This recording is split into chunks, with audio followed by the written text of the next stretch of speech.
thing's gone. Look how straight that flight is. Oh my gosh, that's that spin right there. What's going on, guys? I hope your day is going great whenever you're catching this video. This is going to be episode 2 of optimizing my backhand metrics and form. So continuing to work on spin and nose angle primarily, and also technique as sort of an intertwined component of that. And before I get into it, I'm going to have video chapters, of course, so you guys can skip around if you don't want to listen to me babbling on about some of this technical stuff in the beginning. But first and foremost, if you want this big old nice visionary net, 10 foot by 10 foot, I'll have a link on the screen here and in the description below. And if you want to get yourself a TechDisc, I'll also have a link for that. The link for the net will support my channel, because that's going to be an affiliate link for myself. The TechDisc link will support Clint Blitz DG's channel, because that's an affiliate link for him. So much appreciated for any support you guys can give if you want to pick one of those up. So I guess I didn't really have time to talk about it too much in the last one, because I had to talk about so much other stuff in the intro with all the new tech that I was adding into my training routine. Kind of do a little bit more discussion about why I'm working on spin and nose, and why am I willing to kind of step back my speeds and almost take a couple steps backwards momentarily to raise my ceiling long term. And the reason for that is because my spin and nose angle were kind of poor before I started working on them. I was throwing with anywhere from +2 to +5 nose angle when I was at max power, and my spin rate was capping out at about 1200 to 1250 RPM. On my X steps, it was a little higher in my 360s, but those were also higher arm speed.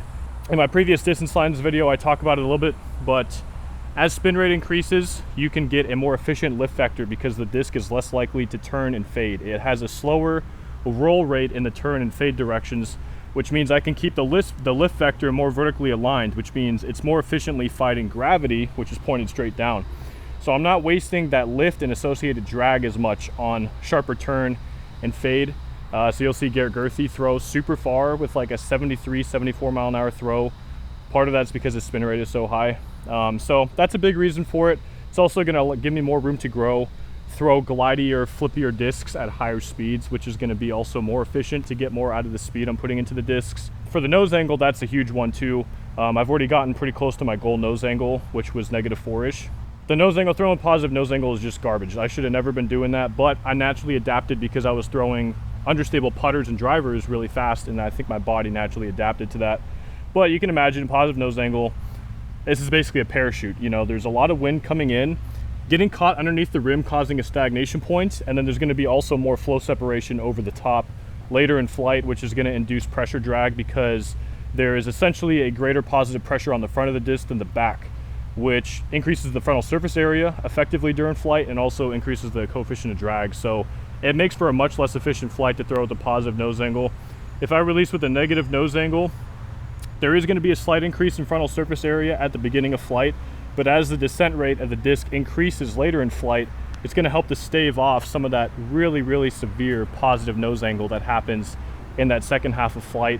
And that's why throwing with negative nose angle can help a lot with distances and also give some more consistent flight patterns. Because really high nose angle, really large positive, can make even understable discs fly kind of beefy and they don't get full flights. So the combination of nose and spin, and again 1450 spin and -4 nose are my goals for my X step as I get up to that 78-ish mile an hour mark. So I'm going to go through my practice structure for today's session really quick. So I'm going to be starting out with the one leg stance throws with the back fingers only, so just the back 2 fingers. So basically a very backloaded grip to promote nose angle and also smooth acceleration. And I'm going to be doing 4 of those at 25% effort and 4 at 50% effort.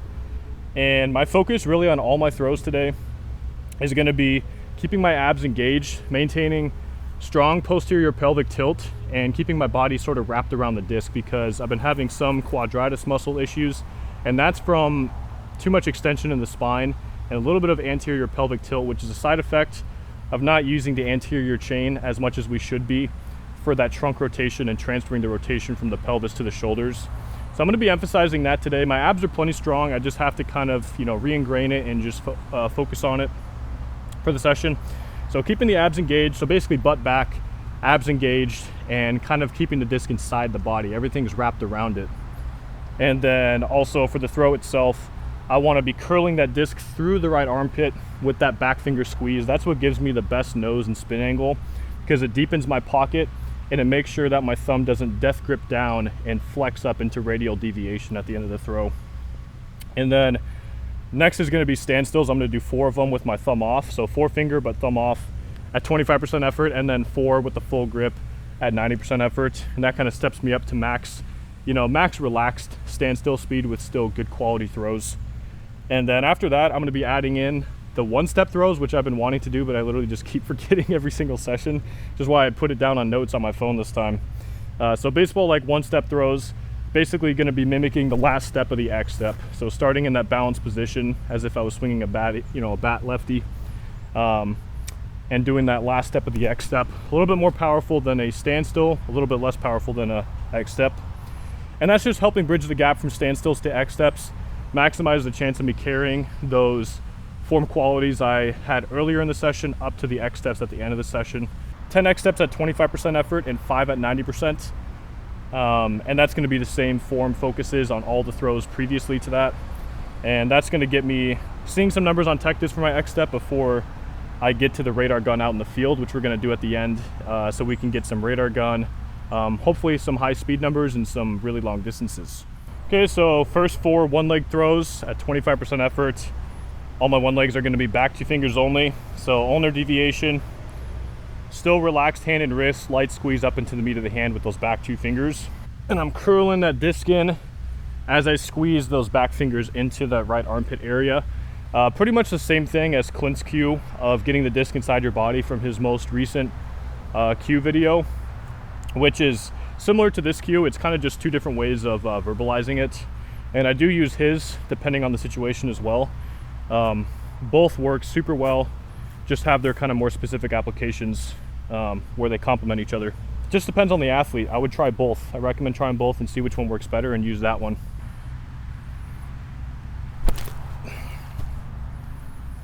Forgot to mention, guys, I'm going to try to show 1 to 2 throws from each progression in my practice session, but I'm not going to show like all 50 because this video would be too long and be hard to edit with all the TechDisc overlays.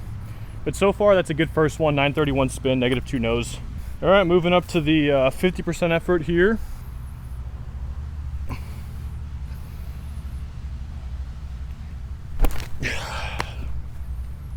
Okay, so moving into the standstills, I was happy with those one legs. Every number was pretty much what I would have hoped for. Probably my best one leg session so far. So for the standstills, the first 4 are gonna be at 25% effort with my thumb off. So it's gonna be my normal grip, just with no thumb. Final stepping stone to a full grip while trying to promote good nose angle habits. And I forgot to mention about the perceived efforts when I say like 25%, 50%, 90%. This is something that I've noticed with my clients. It varies a lot from person to person. That's why I have them do quick video check-ins after I send them the first practice plan, because I want to see, you know, is 25% for someone actually their 75% or is it actually their 25%? So play around with it and see what gives you your best form quality. Most people's best form quality is going to be somewhere in the 25 to 50% range. Of course, you still have to touch that 90, 100 to challenge the body to coordinate. But when I say 25% for me, I'm moving way faster than my 25% of my maximum speed. So I just don't want to cause any confusion with that. There's a lot of individuality about the perceived efforts. So it's just something to keep in mind. As I was fixing my mic, I realized how much of a disgrace it was. I was still wearing my shirt in a Nick Crush disc golf video. Plus it's hot out, so good excuse to stay as cool as possible here. All right.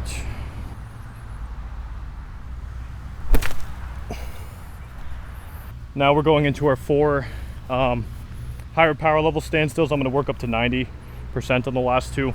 And that's gonna be thumb on. Still trying to backload the grip though.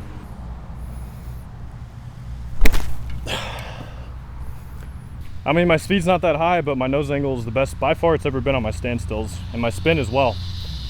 So I gotta be happy with that. So that concludes the standstills. Now we're gonna move into the baseball like 1 steps.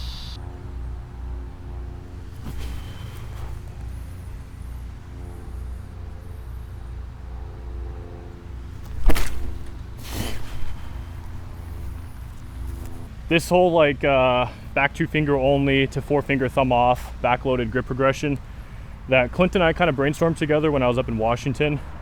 And then I've just been refining it with my clients and myself, and it's just been, I'm gonna make a tutorial. I'll probably take clips from these last 2 vlogs for a new nose angle tutorial. And I'm probably gonna delete my old one because it's not as consistent for people as this new method. This new method has just been a home run. So I'll probably make a new video for that.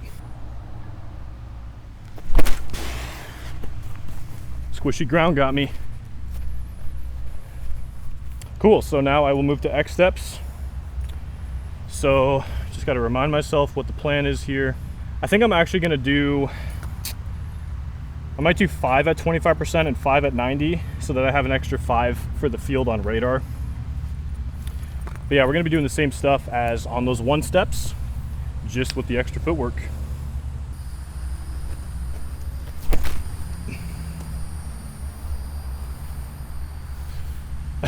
Things rolling away.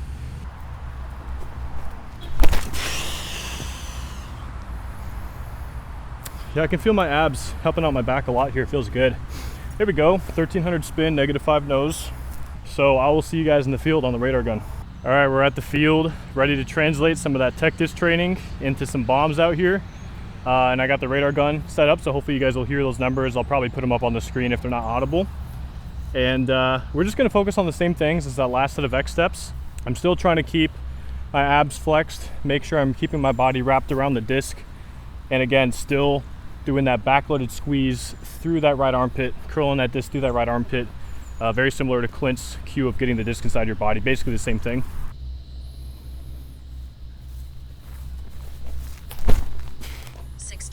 Miles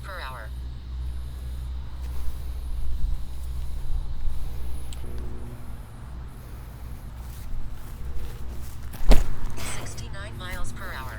I accidentally yanked that Pathfinder. It went so far though.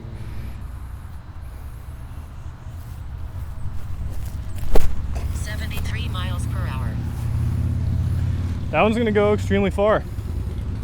Oh my gosh.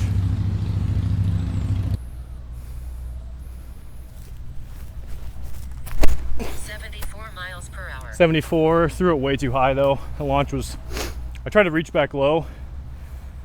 It's more of like a hyzer golf line, maybe out to only like 500-ish. 72 miles per hour. That thing's gone. Look how straight that flight is. Oh my gosh, that's that spin right there.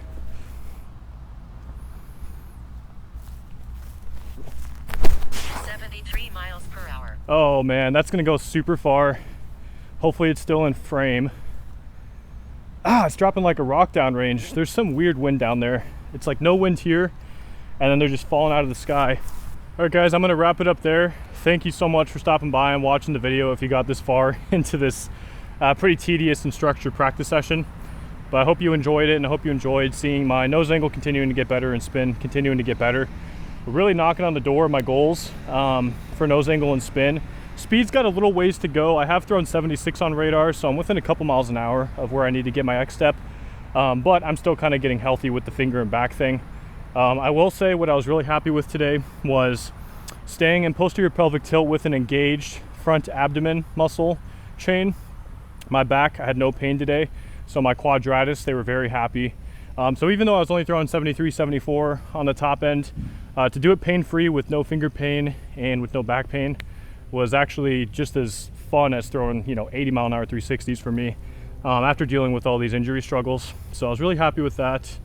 And I think this is gonna be a really good strategy for me to build on. I'll probably keep repping this exact practice structure for another couple weeks because it seemed to work pretty well. Really good flights out there. So if you guys want one-on-one backhand form coaching online to get some awesome results, like a lot of my clients and I have been super blessed to get working together, my website is nickcrush.com. I'll put it up on the screen here so you guys can see how it's spelled. And you can also shoot me an email at nick.crush.fitness@gmail.com, and I can give you assistance there as well. So yeah, hope you guys have a great day. I'll see you in the next video.